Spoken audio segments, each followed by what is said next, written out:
is a 24-hour radio station. But you must tune into the right frequency. And if you are tuned into something else, you will not get the message and you will not receive the grace. So you must be tuned in so you are hearing crystal clear this radio station of God. Wake up now. Here is the grace. Give up the I thought. Yeah, give up the I thought. Well, that's adjusting the dial. Yeah, well, actually, the I thought is always off channel. It's off the God channel by definition. The God channel. Yeah. Yeah. The no thought, but as the so you want to rip seeker, the channel selector off, throw it away. Though that's enlightenment. That's the I thought. That's enlightenment when that's gone. The thing the seeker can do is dwell in the no-thought state. The seeker cannot get rid of himself. The seeker is the I thought.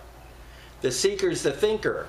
The one who is seeking is the one thinking about the seeking, wanting the seeking, meaning he's having the experience of lacking what he wants. The only one who can have that experience of lack is the I thought. The thinker, the one who thinks he is the body. You are the self right now. So if you're having an experience of lack, I am not the self, then you are the false self. You are the pseudo-self. You're the phony self. You're the I thought. See, all these people are seeking, seeking, seeking, and they have some experience. They go, no, you're still the seeker. You're still the I thought. Because as soon as it's gone, everything's gone. Seeking's impossible. There's not even a world. So the best you can do then, the path in simple terms then for the seeker, the meditator, the one who wants to realize their self is the no-thought state. That's the best single way to describe the prescription for attaining enlightenment is abide in the no-thought state. Keep returning to the no-thought state. The no-thought state, the thought-free state, is as close to the self, to the heart, as you're going to get and still be in the mind. And by being in the no-thought state, then eventually that no-thought state, you could say in a way, expands and becomes all-inclusive. It takes over. The sky takes over. The openness takes over. There's then no room left for that contraction, that limitation, that definition, that identification with the body called the I thought. There's just no more room for it. It's obsolete. And it goes the way of all things that have become obsolete.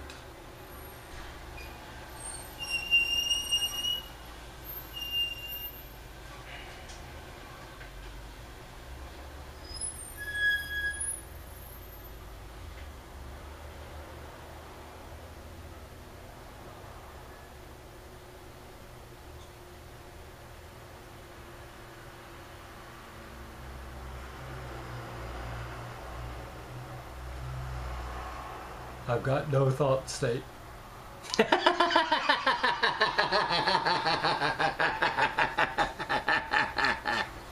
I've got no thought state. Okay. Wrong words. But I had the experience. Perfect though, perfect. I have the experience. This moment. Well, notice that you can have the no-thought state. Notice that you can have some other state with thoughts, feelings, experiences, emotions, sensations. But notice that your capacity to have any and all of those experiences is based on the fact the openness is still here. Openness is still here. It's still here. The no-thought state, or really the no-thought, you could say space, is still here. The sky is still here. So all this stuff is happening in this space.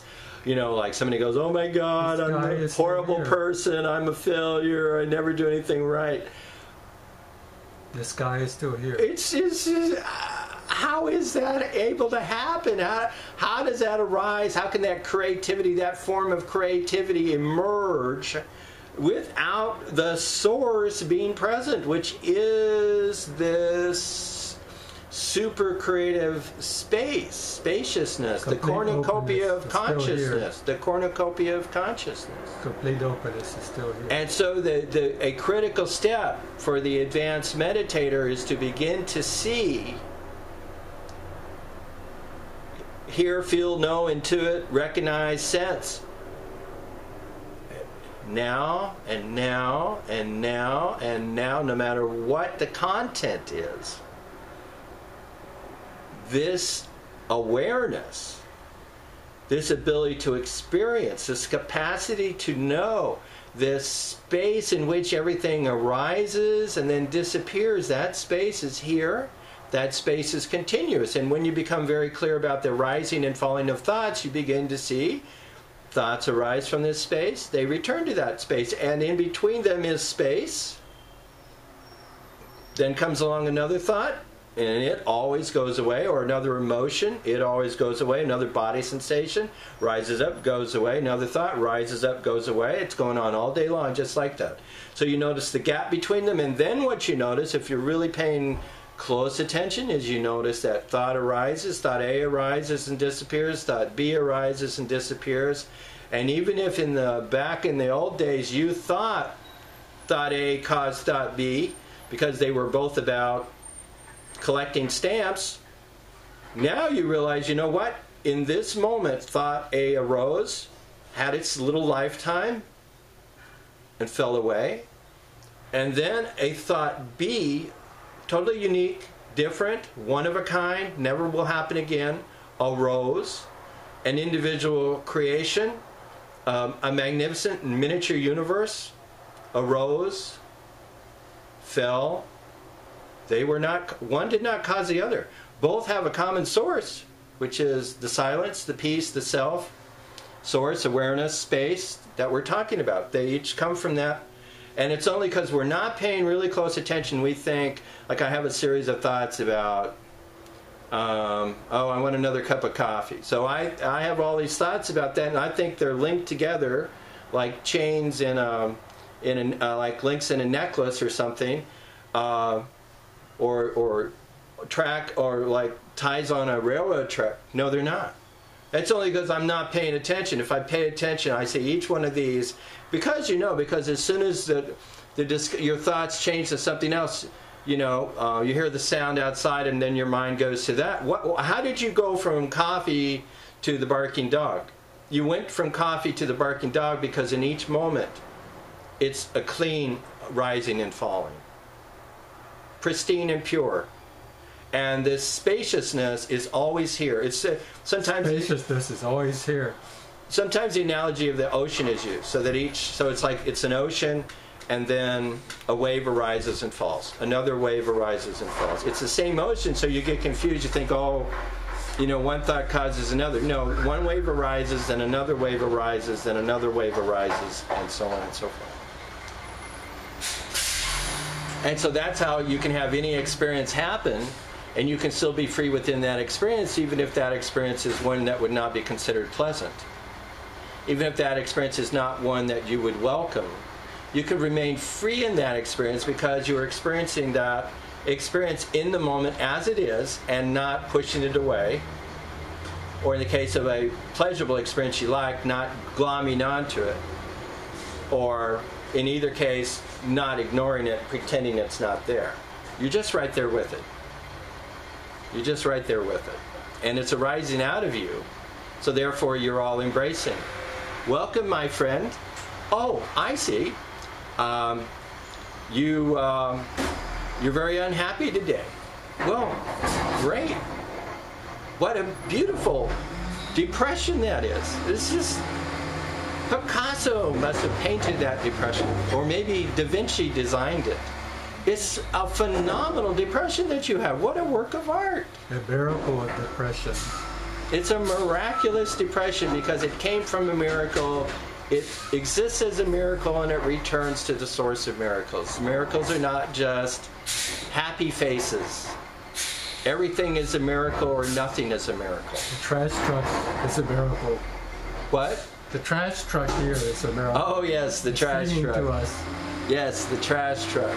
It's the symphony. The symphony, exactly. The symphony of trash. The sounds, the glorious sounds of all-encompassing, all-embracing trash. All enveloping. Buddha trash. Arising perfectly in every Jesus dumping. trash. Dumping in every Krishna moment. trash. Rama trash. Yes. God trash. If the trash, and what is trash? Trash is the result of people eating food and drinking liquids and reading a newspaper and buying something and being done with it. If you didn't have trash, you couldn't have people enjoying their lives. The two go together. If you're going to have enjoyment of things, you're going to have trash. If I eat food, there's going to have to be poop. Yes. And if all I do is I go, oh, look at the poop, and I go, oh, life has all this poop in it, and I'm going, life has all this trash in it, I am forgetting the yin to the yang, or the yang to the yin. I'm forgetting somebody had a really good time, had a great meal, and then pooped. Or somebody had a great time with their objects, or their food, or their drink, or whatever it was, and then threw it in the trash, and somebody else comes along and goes, oh, look at that trash, but no. It's a part of the cycle of life. So, that's the way this world is. And so, if you really want to accept the things you enjoy, if you really want to be able to enjoy them, accept the trash that follows from that enjoyment. Nisargadatta Maharaj said something really, really fantastic. He says, if you want to have what you want what you have. If you want to have what you want what you have. It's fantastic, because that means whatever's coming along this time, now. If you can want what you have, you will automatically have what you want. That is so freaking brilliant. And it's totally true, and it really works. Because from the point of view of the heart, of the self, of living life with clarity, it really is perfect as it is. Just like the trash truck, the trash, the garbage. When seen in a clear light, it is perfect. It actually is God. It is divine. And that's the only kind of perspective that will set you free. As long as you say only the divine things, or when I chant Om and I wear white clothes made out of products that did not harm animals, and I'm a vegetarian, and I, blah, blah, blah. Not saying all that stuff doesn't have its place, but if you say only these pure things are pure, what you will do is create impurity for yourself. You will have created a duality. Whereas if you can be all embracing, which is the same as all loving everything exactly as it is, then you are set free of whatever it is. Like there could be a dog and it's ugly, and it could have lost a leg, because it got in an accident. And this dog could come up to me. Now, anybody's going to say, that's an ugly dog. It's an ugly dog. But if you see with the eyes of God, if you see with the eyes of the heart, that's God's dog. That's God's personal dog. And therefore, that's God. It's perfect. So perfection is never going to be about appearance. It's always going to be about essence. It's always going to be about the value, the intrinsic, natural value of something. So the intrinsic natural value of an ugly three-legged dog is through the roof, because it's the same exact value that you have from your most precious possession, say it was jewels or books or a car, okay, whatever you think is most precious, but yet, that's going to change, and, so where's the real value? The real value ultimately turns out to be the nature of things, which is, it is the self, it is God. It's open. It's open and it's perfect. And the appearance that shows up, rises and falls within the openness is also this openness, and it is also perfect. And then that is how you are set free of circumstances, people, places, and things. This is how you're set free of the world. This is how you can live in the world and yet not be of the world, because you've transcended the world. Open, open, open. Yeah, you have forgotten the world. All there is God, so then you've forgotten the world. And then if there's a part of God that wants to play it being the world, so be it. It's still God. I could change my shirt and you know, you will still know who I am. So changing the shirt, if God changes his shirt, it makes no difference. If God plays it being this world or that world, it makes no difference. It's still God. It's just God wearing a different shirt. Or God could be naked, and that is the self. The naked self, the naked God, the naked... Open self. Yeah, well... The open God. Everything is open. Even if it's closed, it's open. That came to me a few weeks ago as a name for God that I could use. Open. Mm. Open. Open says me, yeah. Yes. What's my level of consciousness? Oh, I'd have to check. What do you think it is? Above 724, which is what you said a few weeks ago. Yeah, we don't allow no slouches around here.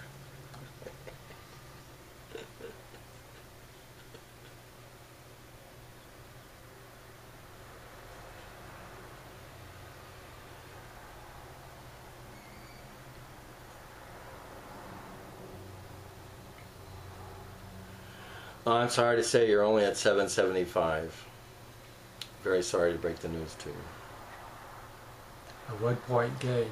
It's pretty good in It's not a 1 point. Las Vegas. No. What did you say you were before? 724. I said 775. Oh, 775. That's a huge gain. That's like 50 points. Yeah, 775. That's a good game. Yeah, I was kidding you. Okay. It's a good game. Yeah. And given your personality and your style, as you get to the high end of the 700, you're going to move right into the whole love thing, the whole divine love thing, which I'm sure you'll have a blast with. I'm sure I will. Yeah, and then all this conceptual stuff will be like watching a turd float down a urinal or be flushed down the toilet. Really. I mean, concepts, thoughts, you'll be like, are you kidding me? Are you kidding me? Why would I even want to get close to that? What nonsense. You know, so as the law of, you know, just, it gets crazy. You know, it is madness. It is a healthy kind of madness that destroys all concepts, all ideas. It obliterates all Openness has to dissolve, transcend all ideas. When you have the love that is the openness that is the love, you no longer need dreams. You have transcended dreaming. You don't need perception. You want to be here with it. I want to be here with this love because this love is so freaking total and so freaking amazing and satisfying and complete. I don't want to be anywhere else. I feel like I want to be here. See, why all this running around? Why all this escaping here, escaping there, blah, blah, blah, blah, blah, blah, blah? Because a person doesn't want to be here. And why don't they want to be here? Because it's painful. It hurts to be here because they still got that garbage they haven't dealt with.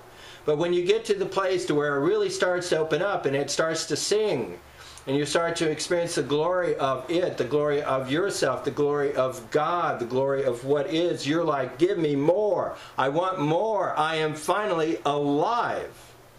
And you're finally, the song of the soul is singing, and you are going, thank you, God, for helping me get this far, because now I know it is real. It is true, and it is worth it. And then, you know, then the good times, you start having the really good times. So for me, I mean, 800s, 700s were cool because 700s was like, yeah, I'm everything, I'm the universe, and it was cool, but from an emotional place, from a heart place, it wasn't fully satisfying. And I had a devotional relationship with Kali, and Kali was guiding me through all these steps. She literally pushed me into the 700s because I would get stuck wherever I was, and then she'd push me. Like when I was in Las Vegas one time, she was talking to me, and she showed me her hand, and I was in the low 700s, and she showed me, so that's like, getting into cosmic or, universal consciousness, as opposed to just the no-self experience. And she showed me, I was living in Las Vegas at the time, she showed me the whole city of Las Vegas, like the Strip and all of that, in a snow globe. She had it on her hand. And she showed it to me and she goes, this is inside of you. So I'm a person, a human being, living in the city of Las Vegas, which is a pretty overwhelming experience. And she says, not only are you this is inside of you. And so when something happened when she told me that, and she said, obviously, I really want you to embrace that.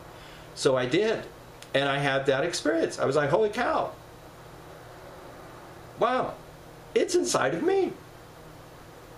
So that was pretty cool, and that was thanks to Kali. But then, this devotional relationship to Kali, for obvious reasons, got deeper and better. And then it was just like, all I just want to do is just be devoted to Kali. And so that's this bliss, the love bliss of total surrender to God and God's perfect and God's love and its ultimate relationship. And the fulfillment of all of your relationship desires. And then if God is merciful, God will kick you out of that. If it's the guru that you've been fixated on, the guru will kick you out of that. And that's what Kali did with me, is I would always be in the morning, do my prostration to her, and this particular morning, full flat on, face on the ground, body on the ground, like, I die into you, I die for you. Your love is all I need. And I die. Happy. And she wasn't there. She would always be there. She wasn't there. So basically what happened, the short version is, she refused to respond to that. And she started talking to me like, I am sick and tired of you being a worm. You are a man. I'm sick and tired of your slavish devotion, like you're some a little piece of garbage. You are Shiva. You are Lord Shiva. And I want you to claim that. I want you to be a man. And I was like, Mother, what are you talking about? This is what I've been doing all. No, it's not. That's no good now. You're Shiva. I'm not Shiva. I'm your devotee. And so she just stopped showing up.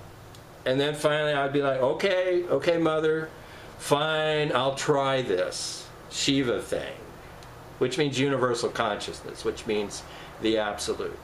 Okay, if you insist. And then I only would allow myself to be Junior Shiva. She didn't buy that one either. She says, you're not just Junior Shiva. So I finally said, okay, enough already. I'm Shiva.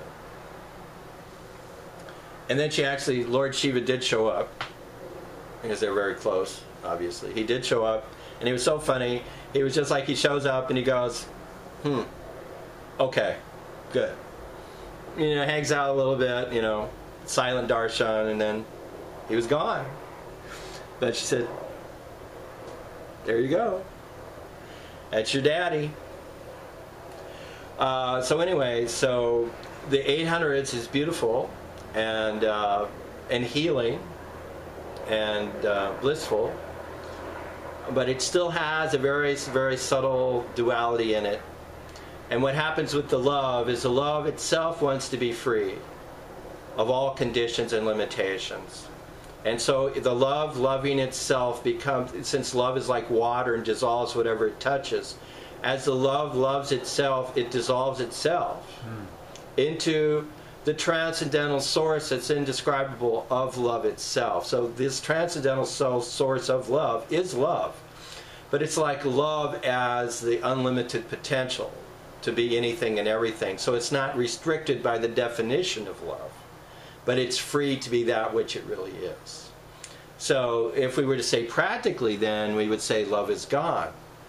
You could be an atheist and not believe in anything other than just the physical, but you would, chances are, if you're a reasonably normal, happy person, go, yeah, love is important.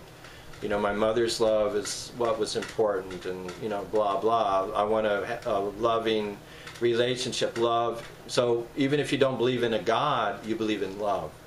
So as a human being, and then we see the animals, how the mother treats her children. We see how the human mother is with her children. Love is the foundation of life. Without it, we perish. So for all practical purposes, whatever you believe in your mind, love is God. And so that truth includes includes the ultimate, the reality, the absolute. It is love also, only it is not love limited by any human definition. It is cosmic love. It is, universal love beyond even the universe. It's the source of the universe. So that's what you are. That is what you realize you are, and therefore by realizing that you are free of all of it, because in a certain way all of it came out of you and all of it is returning to you. But you are that now, and in just simple terms, it is like you said, it's this openness, that you're simply open and free in being open. And you just reach a place, where you can't close. You don't know how. You used to think you could, although you never really were. You thought you were closing, but you weren't really. It was just thoughts, just thought games, thought tricks. I never closed. No. I like that. That helps. I am always open. I am never closed. And even if you close, think about it. Think if I close this window or the door so that I don't hear the siren.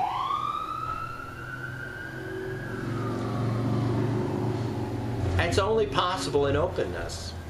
If things were truly closed, then the window couldn't be closed any more than it is. And it couldn't be more open than it is. So the paradox is all connectedness is based on openness. Yes. So the openness between us connects us. So at a physical level, it is the space or openness between us that enables the senses to operate so that we can perceive each other. Come down to you. Look what happens to openness. Look at all this stuff that shows up infinitely and quickly. So quickly that it's always right now. It's getting better. It's better. Still pretty good. You in for this? Okay. Whoops.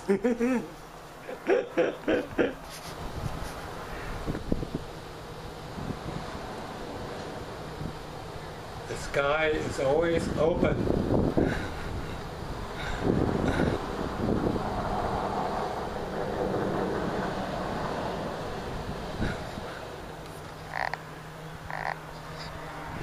Yes, and so is Rich. I'm not here. Yes, you are. You are here as the openness. I can't hear you. You are here as the openness. Own it. It owns me. There is no you. You are the openness. You are the absolute. You are the absolute rich. The richness of the absolute rich. Absolute rich. You are absolutely rich, Rich. That's good. Okay, here we go. Time to wake up. Wake up.